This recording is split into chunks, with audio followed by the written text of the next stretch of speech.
Shadows lengthen, and the fire burns low, so draw your cloaks tighter and lean in closer to the warmth, for tonight we unravel one of the deepest and most peculiar mysteries of the Middle-earth archives, a riddle that sat unnoticed in the dark for centuries while the Great Eye watched the world burn, but saw nothing of the spark that would eventually destroy it.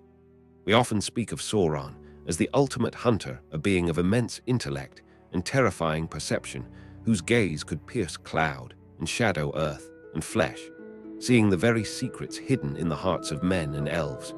Yet there is a gaping hole in his vision, a blindness so absolute that it allowed the instrument of his doom to exist right under his nose for over 500 years. Consider the terror of the Dark Lord for a moment and remember how Legolas described him as a great eye lidless, and wreathed in flame an eye that never sleeps, an eye that sees all, but did it truly see all? Or was its vision flawed by the very nature of its own evil? To understand this mystery, we must look away from the great battles and the clashing of swords, and instead look into the damp, silent roots of the misty mountains, where a creature named Gollum clutched the ruling ring in the dark, while Sauron, the necromancer, was gathering his strength just a few hundred miles away in Dal Guldur. This is the question that haunts the wise. Why did the ring not call out to its master during those long, quiet centuries? And why, when Bilbo Baggins took the ring back to the Shire, did the enemy not sense his own soul residing in a comfortable hobbit hole for 60 years? The answer lies not in magic spells or elven cloaks, but in the fatal flaw of Sauron himself, a psychological blindness that rendered him incapable of perceiving the small, the humble, and the unambitious.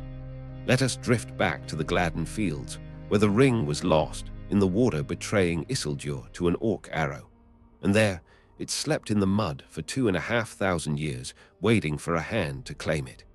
When that hand finally came, it was not the hand of a warrior or a king or a sorcerer, but the hand of Smeagol, a simple river folk hobbit, whose world was defined by the muddy banks and the roots of trees.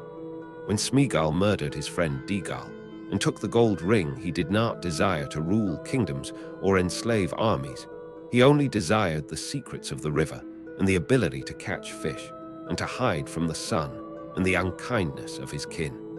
This is the first layer of the mystery, because the ring of power works by twisting the desires of the bearer, amplifying their ambition, until they become a beacon of dark will that Sauron can sense across the miles. Think of Galadriel when she was tempted. She imagined herself a queen, beautiful and terrible, and that immense projection of power would have shone like a supernova to Sauron. But Smeagol had no such grand designs. He was small and petty and cruel in a very small way. He took the ring deep into the earth under the mountains where the air was stale and the world was silent, and there he sat, and there he stayed. During this time, Sauron had returned to Middle-earth, taking shape as the necromancer in the fortress of Dal Guldur, which sat in the southern reaches of Mirkwood. And if you look at a map, you will see that Dal Guldur is terrifyingly close to the Goblin tunnels of the Misty Mountains. The Master of the Ring and the ring itself were neighbors separated by a relatively short span of geography, yet there was no signal, no magnetic pull, no revelation. Why did the ring remain silent for so long? It is because the ring is sentient, and it was confused. The ring is a tool of dominion and command. It was forged to control the minds of leaders and to dominate the wills of the powerful. But in the hands of Gollum, it found no purchase for its primary function. Gollum used the ring only to vanish, to hunt goblin imps, and to eat raw fish, and this petty usage was beneath the ring's understanding and far below Sauron's radar. Sauron scans the world for threats, for challenges to his power, for great wills. Rising up to oppose him, he looks for mountains, and he misses the pebbles. For 500 years, Gollum was essentially a lead box, creating a spiritual dead zone where the ring was kept safe, but muted its terrible cries for its master, muffled by the sheer smallness of Gollum's existence. The ring gave Gollum unnatural long life, hoping to wait him out, hoping that eventually a goblin or an orc of high stature would kill this miserable creature and take the ring out into the open where it could do its work. But Gollum was too good at hiding and too good at surviving. This is the irony of the enemy's design, that he created a weapon of absolute power, but failed to account for the possibility that it would be hoarded by a creature who wanted no power at all, only isolation. Then came the moment that changed history, the arrival of Bilbo Baggins. When Bilbo stumbled into that dark cave and found the ring on the floor, it was not a moment of conquest, but a moment of accident. Bilbo, like Smeagol before him, was a hobbit, a creature of comfort and routine and breakfast and second breakfast.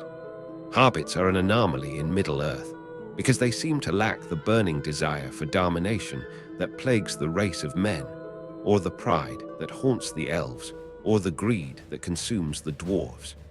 Hobbits just want things to grow, and they want to be left alone, and this temperament acts as a natural cloak against the gaze of Sauron. When Bilbo put on the ring, he did not use it to slay the Goblin King, or to conquer the Lonely Mountain. He used it to avoid uncomfortable social interactions and to escape from trouble. Even when he returned to the Shire, he used the Lord of the Rings, the most dangerous artifact in existence, merely to hide from his cousins, the Sackville Bagginses, when they came to steal his silver spoons. This is the profound humor and the deep tragedy of the situation, that the soul of Sauron was being used as a parlor trick to avoid unwanted guests. Sauron could not see the Shire not because it was magically hidden, but because it was conceptually invisible to him. His mind is built on hierarchy and order and terror, and the idea of a land where people live in holes in the ground and eat 6 meals a day, and care only about the brewing of beer and the growing of pipe weed is alien to him. It is a frequency he cannot tune into. To Sauron, power is noise. It is the clashing of iron and the chanting of spells and the screaming of the dying, but the Shire is quiet. The quiet of the Shire was the ultimate camouflage. For 60 years, the ring sat on a mantelpiece in Bag End, or in a breeches pocket, accumulating dust, while Sauron tore the world apart looking for it in the ruined halls of kings and the battlefields of old. He assumed that whoever held the ring would claim it and try to wield it against him, because that is what he would do, and he cannot imagine a mind that works differently from his own. This is the great blindness of evil, for evil is often narcissistic and believes that all others share its hunger. Sauron assumed that the ring had been destroyed or lost in the ocean, because if it were on land, surely a great lord would have risen up by now to challenge him. He never suspected a halfling. He never suspected a Baggins. He never suspected that his doom was walking towards him on hairy feet, not with a sword, but with a burden. This blindness persisted even until the very end, when Frodo and Sam were crawling up the slopes of Mount Doom in the heart of Mordor itself. Sauron's eye was fixed on the Black Gate, where Aragorn had marched with the armies of the West. Aragorn understood this blindness perfectly, which is why he staged the distraction. He acted like the arrogant king Sauron expected him to be. He showed himself in the Palantir. He marched to the gate. He shouted challenges. He played the part of the aspiring conqueror, and Sauron took the bait hook, line, and sinker because it fit his worldview. Sauron emptied his lands to crush the pretender king, never once looking back at the mountain of fire, because the idea that someone would take the ring into his realm, not to use it, but to destroy it, was a concept so foreign to his mind that it was literally unthinkable. It would be like you or I trying to imagine a new color that we have never seen. It is impossible. Sauron cannot comprehend renunciation. He only comprehends acquisition. So the great eye, which could see the scratching of a mouse in the corner of a dungeon, could not see the 2 small hobbits carrying his death up the side of a volcano, because they were too small to be registered by his malice. The mystery of why Sauron was blind to Bilbo and Gollum is resolved in the understanding that true evil is limited by its own nature. It is arrogant, and it is solitary, and it assumes that the world operates on the currency of power.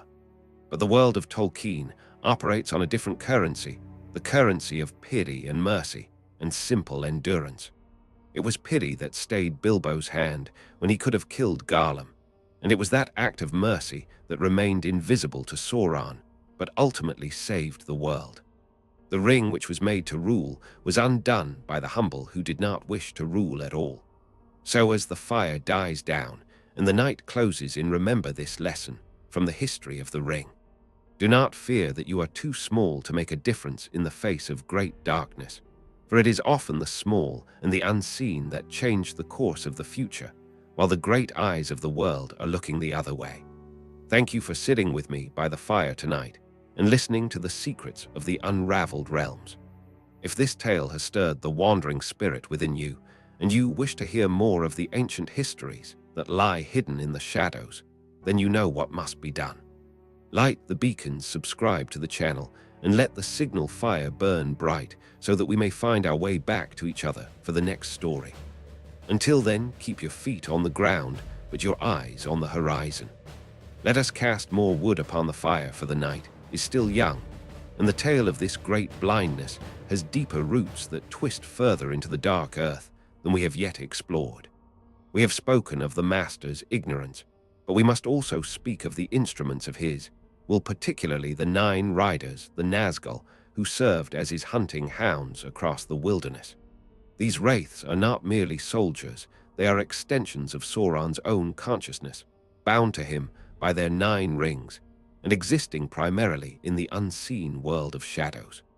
This spectral existence is what makes them so terrifying to men, but it is also what made them so clumsy when they arrived in the Shire.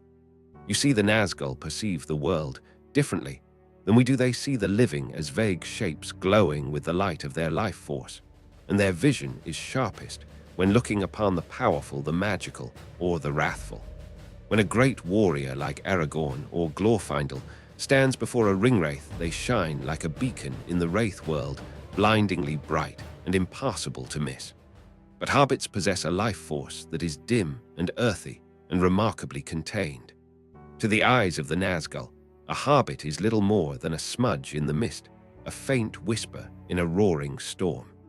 This is why the Black Riders had to rely so heavily on their sense of smell and on asking questions of the locals, because their spiritual sight, which could spot a high elf from miles away, could barely register a hobbit standing in a ditch 3 feet away.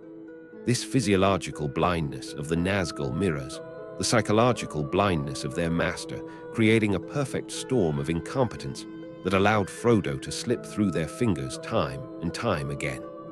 Consider the incident at Weathertop, where 5 of the 9 attacked the camp.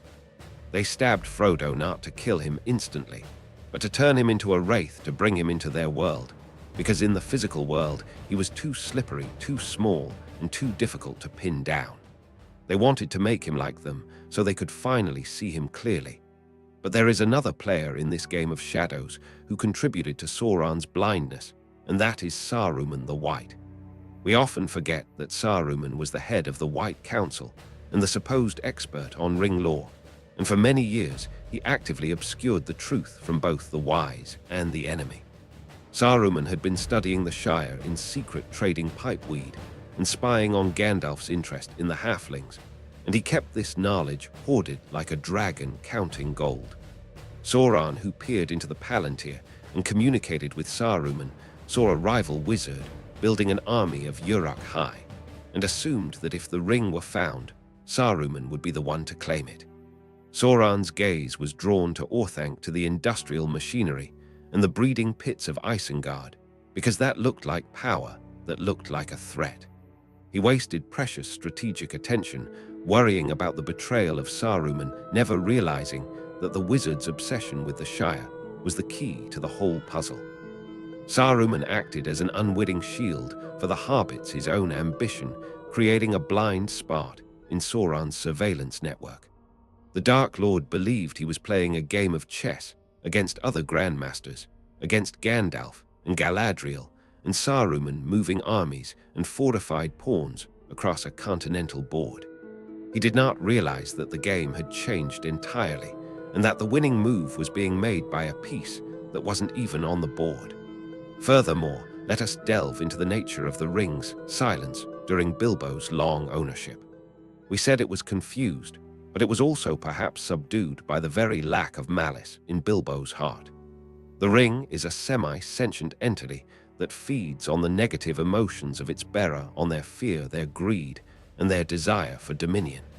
When Smeagol held it, he fed it with his spite and his murderous paranoia, keeping the ring awake and vaguely alert in the darkness.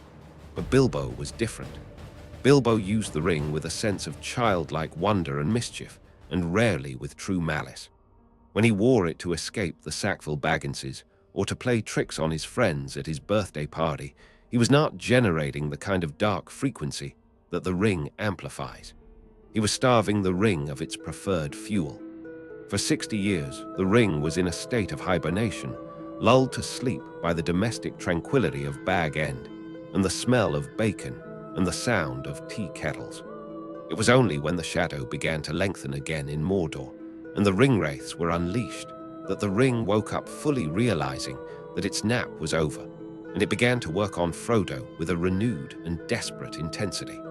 This is why the burden became so much heavier for Frodo than it ever was for Bilbo. Bilbo carried a sleeping trinket, Frodo carried a screaming weight. And yet, even as the ring screamed, Sauron could not hear it because the noise of his own war preparations was too loud. He was busy assembling the greatest army the Third Age had ever seen, covering the plains of Gorgoroth with orcs and trolls and siege engines. The sheer logistical magnitude of his war machine demanded his full attention. He was micromanaging the destruction of Gondor, directing the movements of the fleet of Umbar, and coordinating the assaults on Lorien and the Lonely Mountain. His mind was shattered into 1,000 fragments of command, leaving him no mental bandwidth to listen for the faint pulse of his ring, moving slowly through the wilderness of Emin Muil. It is the classic error of the tyrant who believes that sheer overwhelming force is the only solution to all problems. He believed he could wall off his land and crush his enemies, and that the ring would simply turn up eventually in the wreckage of the world. He never anticipated a stealth mission, because he himself is incapable of stealth. He is a being of blatancy and terror.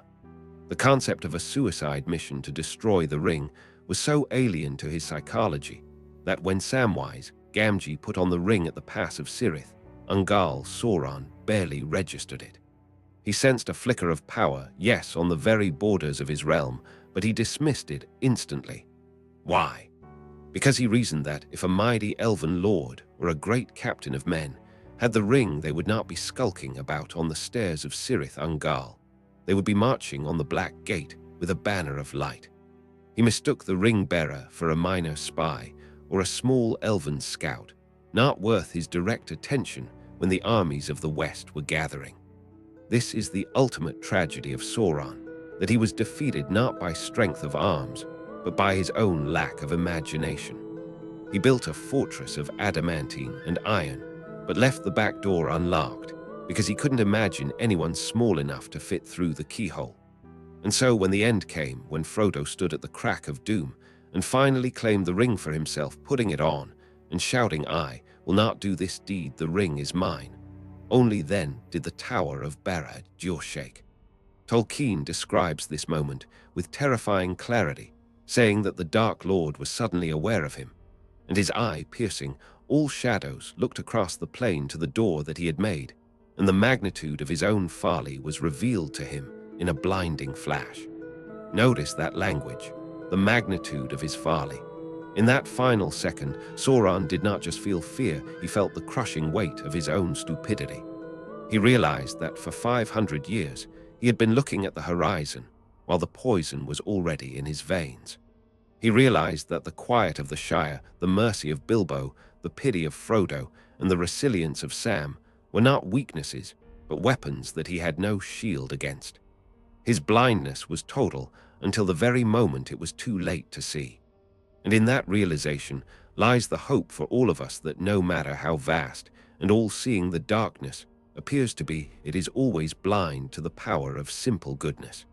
It cannot understand what it does not possess. So let this be the final word on the mystery of the Dark Lord's blindness. Never assume that the enemy sees you as you are.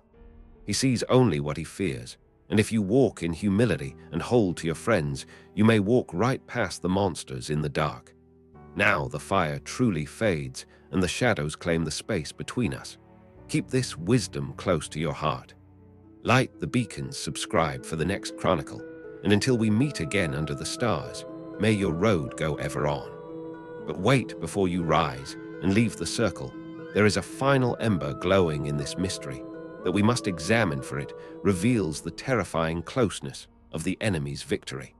We have spoken of blindness, but we must also speak of the moment when Sauron actually laid hands on the only creature who knew the truth. For Gollum was captured, he was dragged to Mordor, and he was tortured by the Dark Lord himself.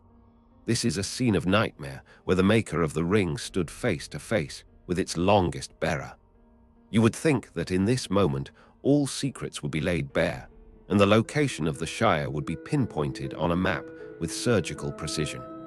Yet even here, in the intimacy of the torture chamber, the great blindness persisted. Gollum screamed the words Shire and Baggins, but consider how these words sounded to the ears of Sauron. He does not know of hobbits or their customs, so when he hears of a Shire, he likely imagines a suzerainty, a region governed by a lord of minor power, perhaps a rogue faction of men, or a hidden enclave of dwarves. And when he hears the name Baggins, he does not think of a grocer or a gardener. He thinks of a rival claimant, an upstart who has seized the ring to challenge his authority. Sauron's interpretation of the confession was colored by his own expectations of grandeur.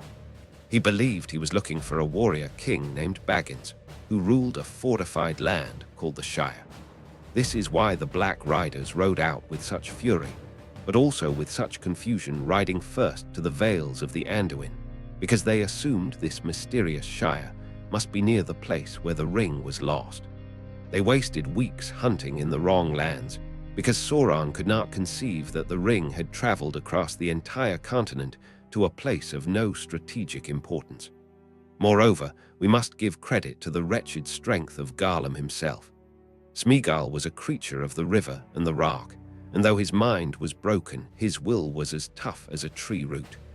Gollum hated Sauron even more than he feared him, and in his malice he held back just enough.